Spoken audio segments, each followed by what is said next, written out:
Welcome to Belinda's Sewing Secrets. Hi, I'm Belinda. In this video we're going to use a tape attachment that's called a tape binder, and I'm using it on the cover hem machine. There are tape binders for sewing machines as well, so the use of them, putting it onto the machine and all of that is going to be the same. So I hope you find it useful. Let's get started.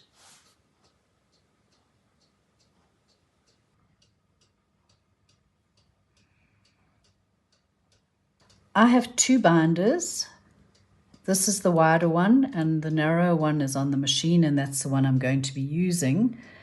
This one tells me that I need to cut strips of fabric at 42 millimeters and it will give me an 11 millimeter binding. The narrow one says I must cut it at 32 millimeters and it'll give me an 8 millimeter binding. I've chosen to use the narrow one because I thought it would be the more difficult one to use. So the first thing I'm going to do is cut my binding. So I've got this blue and white striped fabric that I'm going to make binding with. I've got a rotary cutter and ruler, and I'm going to cut the strips 3.2 millimeters. Yes. So I've lined it up straight and cut it with a rotary cutter.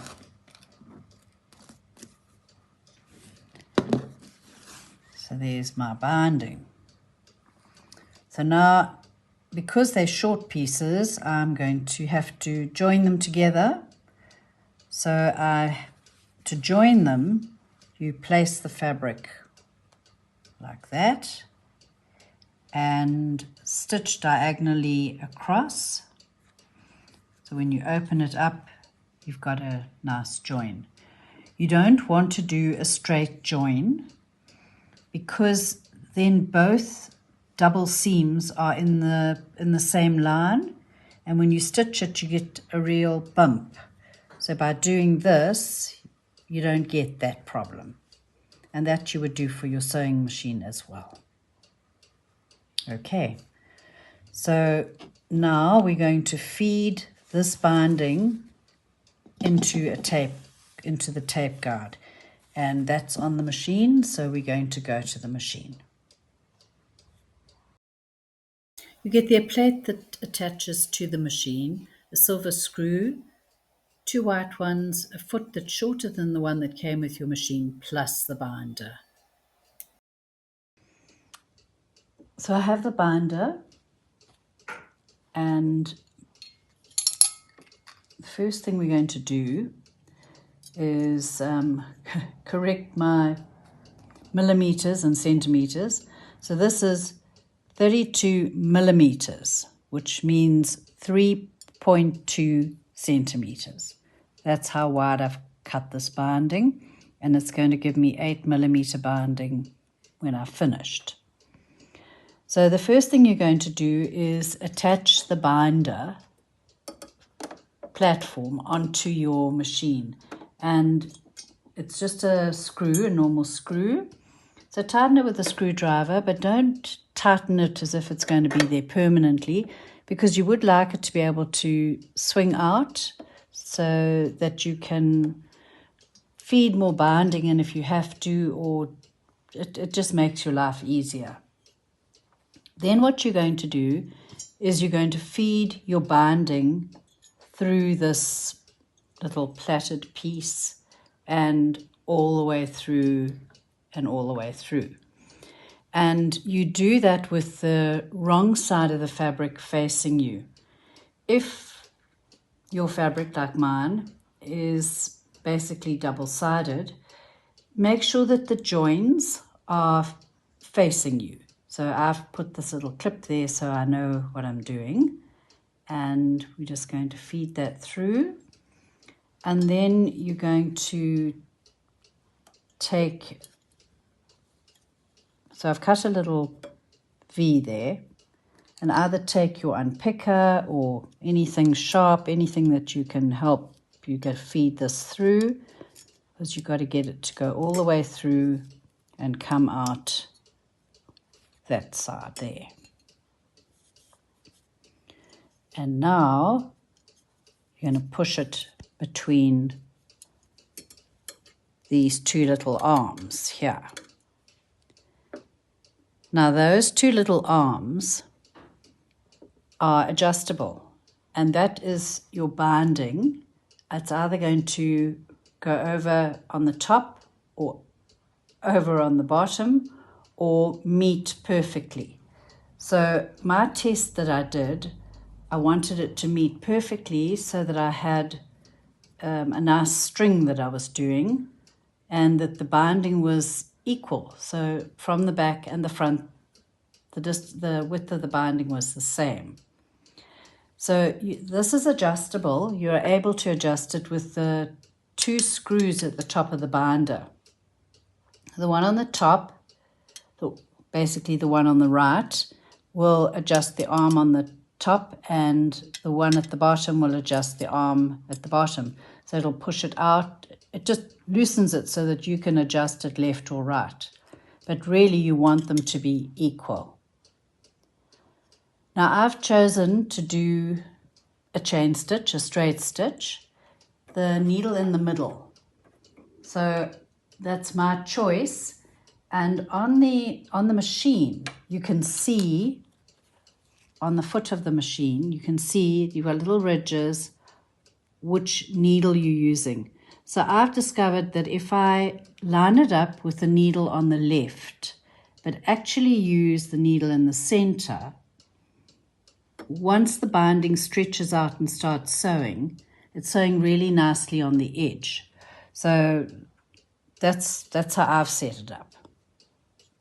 So because I can now move this attachment holder, I'm going to move it out slightly so it just makes it easier for me to attach it to this holder.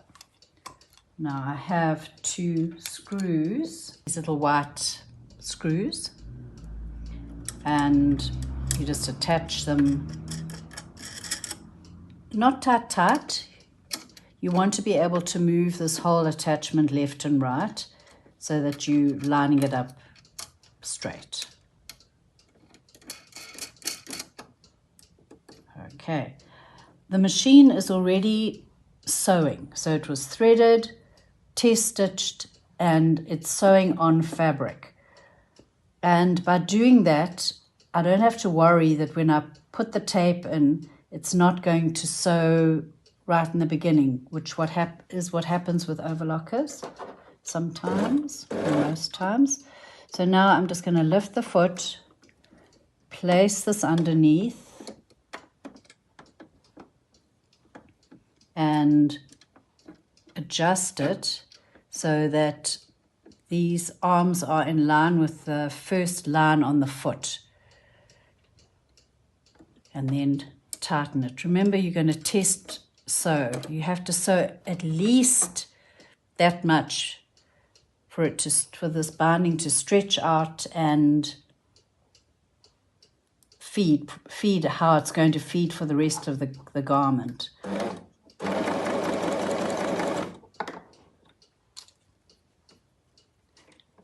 And if it's not sewing on the binding, just move it towards the needle, because right in the beginning it's how you fed it in.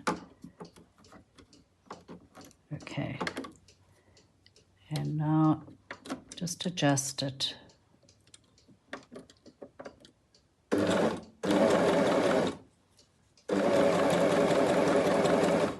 Okay, so right now I am sewing, I feel, too far into the middle of the binding.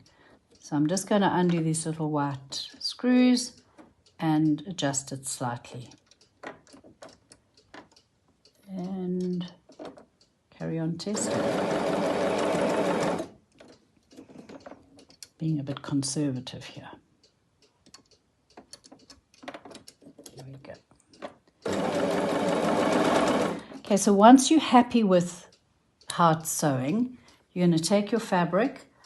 I've got two pieces here, and the reason is often you're doing something that's reversible, so you're going to have two pieces of fabric.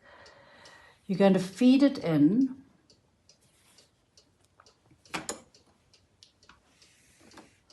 right, make sure it's far as close into that little U shape as possible, so that it's the binding's not just hanging on the edge of the fabric, it's actually stitched on. And you find it will take it,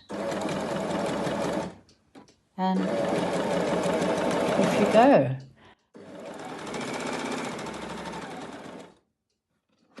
And then have a look and see what you think.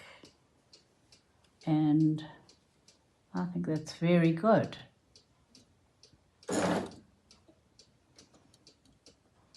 But remember, it starts to get stretched out, so I'm probably pushing my luck so close to the edge. But it's something I like. I like binding really stitched on the edge. I don't like it stitched halfway.